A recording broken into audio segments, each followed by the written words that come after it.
It took us a minute, but it's finally here, the Galaxy Z TriFold. And I knew when it was released that it was going to be one of the most interesting smartphones that I had ever used. But the conversation wasn't going to be that. It was going to be whether I could find $2,900 worth of value in this device, because that's the conversation that people are going to be having, and that's the conversation that they're going to start to have right now.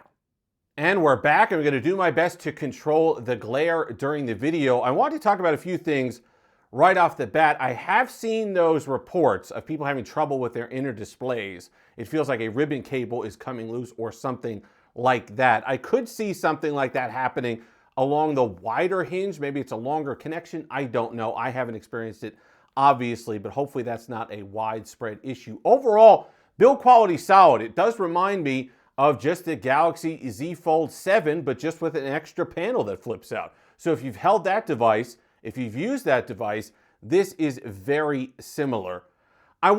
We mentioned value, and it really is that conversation. Can you get to $2,900? At that price point, heck, even the Z Fold 7 is kind of going to be a niche product for people who absolutely need it. You know there's a need there, whether you're a content creator or a business owner, and you're going to spend $2,000. Is it a nothing leap to $2,900? Absolutely not. But just like the Z Fold 7, there is a conversation of how you get there. And I do think there is a path for the math to work. And we're going to talk about that, or at least begin to talk about that in this video. Let's start with the smartphone, because it's got to replace three things, right? It has to replace your smartphone, it has to replace your tablet, and it has to replace a laptop or a Chromebook or something you carry with you all the time. So let's start with the first one. How it functions as just a regular smartphone. It's fine. It's like a thicker Galaxy Z Fold 7. You have that 6.5-inch external display. I liked it on the Z Fold 7. I like it here. I can live an entire day on the outer display and not have an issue with it whatsoever. So I think that that's something, and I've done that. You don't need to unfold it 3 times all the time, or twice all the time, in order to access that large internal display, 10-inch display. You can use the external display, the 6.5-inch display, to do most tasks, your smartphone tasks. It's just like carrying around a thicker smartphone, and it is thicker, and it is heavier, over 300 grams. You are going to feel that in the hand. But as somebody who carried around a Palm 5 with a case, as somebody who carried around an HP iPad with a case, I'm used to carrying around thicker devices. And that's just going to have to be the trade-off that you live with in order to have the kind of versatility and portability of this particular phone. Okay, so we've gotten that out of the way. WhatsApp, Discord, Instagram, X, Grumpy Cat Weather, Telegram, Slack, all those things are going to be fine. And then, of course, you have the added benefit if you're sitting down, if you have an extra moment, you can unfold it and get the full experience. Now, app experience, it's got to get there, right? Let's see if we can pull up Twitter. I was going back and forth. You know, it's not perfect yet. You could kind of move this around if you want. I've tried to force stretching it. There is that option in the software. Haven't been able to do it, but it's still a pretty wide experience, even with those bands on the other side. So that's something to keep in mind. It's not something that would prohibit me from using it or buying it. Things like Slack and Telegram scale perfectly. You get the sidebar there like you would on a tablet or a laptop. You get kind of the full screen experience, and it is quite nice. And I will tell you, the one thing that's excellent about this, I was with a friend, we were doing something. I needed to pull up a Google Maps. I was able to do that on this beautiful canvas, and we could see exactly where we were and everything around the surrounding area. It's just an incredible tool to have with you. So smartphone-wise, it's going to behave exactly like your Galaxy Z Fold 7. It's going to behave exactly like your S25 Ultra. You're going to have those app things, like, sure, on a few apps, but for the most part, especially if you're only using the outer display for phone functionality, you're not going to have an issue. Here's where it starts to get interesting. This has absolutely replaced my tablet. Easily. At night, I use my tablet for entertainment. This has done an excellent job, and it fits in my pocket. Here's something you can see here. I love the YouTube experience. I love how it's basically like I have it on my tablets, where I have the video up here, I have my whatever, I could talk in comments, I could do all those things. I could scroll for a next video. I can make it full screen, and with a 16:11 aspect ratio, it's a lot better for watching content. I found that out on Sunday. My wife and daughter were taking a nap. I was like, you know what? We don't really allow a lot of screen time. I'm going to watch the race. I had the NASCAR race and the bowling finals on at the same time. I was able to set this up on a table and have no problems watching. No problems watching. Phenomenal experience. I pulled up YouTube TV on here and I didn't have an issue. And it was great. And it fits in my pocket. Something I do not carry a tablet around regularly for that function. I do carry a tablet around. It's an e-ink device that I carry around for note-taking and productivity and stuff like that. But I don't carry around a tablet for entertainment, content consumption, all those things that people do. If you do, and you're used to a high-end tablet, like a Galaxy S11, one of those tablets, those high-end tablets, this can easily replace that, I think. Would I like S Pen support on this? Sure. That's something that if you absolutely need, you're going to be lacking. However, for the entertainment, content consumption purposes, this does the job and it replaces the tablet. I take this to bed now. I charge this in the early evening. We'll talk about battery in a moment. I charge this in the early evening and I watch stuff in bed on this. And when I need to watch stuff, I watch it on the Galaxy Z Fold, TriFold at night. Perfect for that.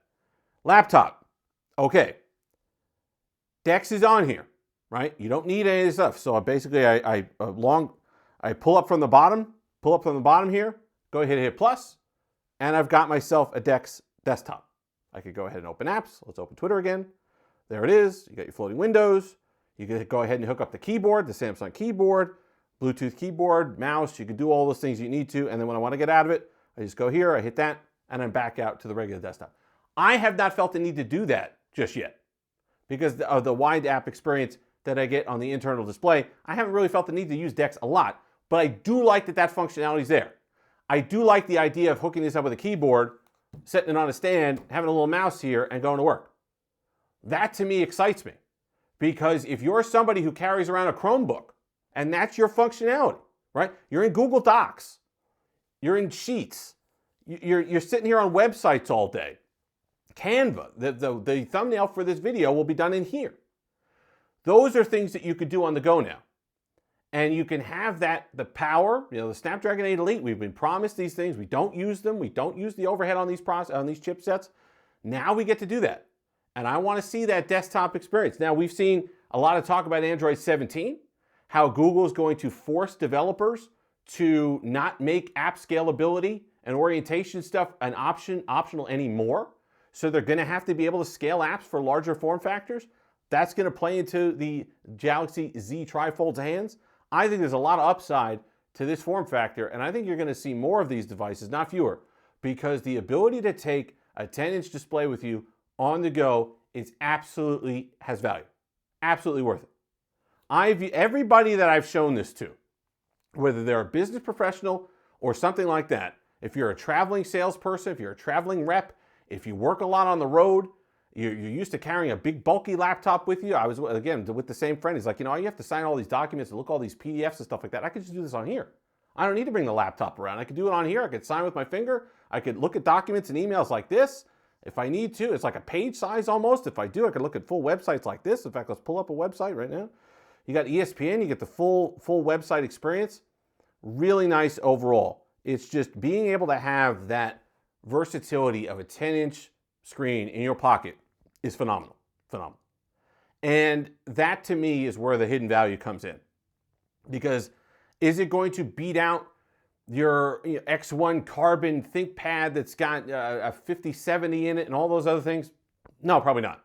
If you're doing that intensive stuff, gaming, whatever, it's probably not going to beat that out yet, right? But there are things coming.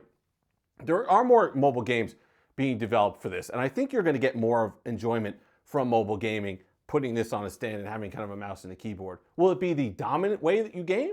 No, I don't think so. But I do think it just adds to the value of this device. So to me, I've loved carrying it around because I'm a journalist. I work with YouTube. I work all these things that I do. This allows me a mobile platform to do it. Usually when I have to go in and change a title for work on an article, I can't do it on my smartphone. I can't do it on the smaller display. Even on the Galaxy Z Fold 7, it's a bit of a problem because it's not really meant for that, and it just doesn't look right, and it's tough, and I don't want to go in there and edit something that's live and mess something up. I'm able to do it several times on the Galaxy Z TriFold without issue. So all those kind of mobile things that you do for work that you're hesitant to do, even on your bifold devices, the TriFold can absolutely get them done. Let's talk battery life. Good. 5,600 milliamp hour battery. It's been lasting. I've used it quite a bit. You see 89%. Now, this is why I topped it off a little bit because I was doing some other stuff. But I was able to, and the great thing is you're just using a 6.5-inch display smartphone with a Snapdragon 8 Elite with a 6.5-inch display on a 5,600 milliamp hour battery when you have it closed. So I was able to do an hour's worth of navigation on Google Maps on this device, no problem whatsoever. I think it drained 6% of the battery away. And I haven't seen that much drain using the internal display. It obviously drains more, but I was able to watch YouTube TV, 2 hours. I think it took away 10, 15%.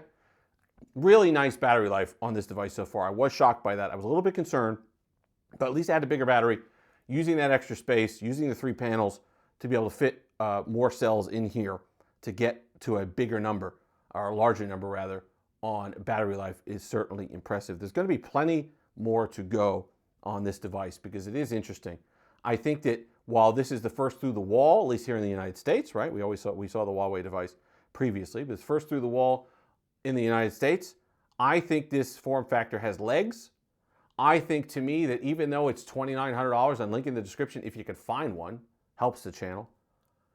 I think that even though it's more expensive, whereas clamshell foldables are easy to see the value, right? You're taking a regular smartphone, compressing it down, or kind of folding it over, having it be this compact device in your pocket, so when you don't need that, you can have a compact little device taking up next to no space in your pocket. But when you need the full smartphone experience, you can unfold it. This is similar on the high end. You could fold this up to the size. Now, it's heavier, it's thicker than a regular smartphone, but you could fold it up to roughly the same size and use it as a regular smartphone. But when you need that tablet or laptop or just large screen functionality, you can here, and it makes more sense for content. Video looks better than it does on a Galaxy Z Fold 7. Video, those apps look better than they do on bifolds. The aspect ratio helps enormously. So I think that, yes, it's expensive. It's always going to be expensive. I hoped that when bifolds were out for more and more years that we'd get the prices would come down. If anything, they've gone up. They've gone up. So I don't expect this to come down a lot. Maybe on a sale, $2,700, something like that. But if your company's paying for it, if you're somebody that can absolutely make use of this for business in some way, or you're a content creator, the value to me is there if it legitimately replaces your smartphone, your tablet, and your laptop. And I can tell you, it's a pretty darn good start.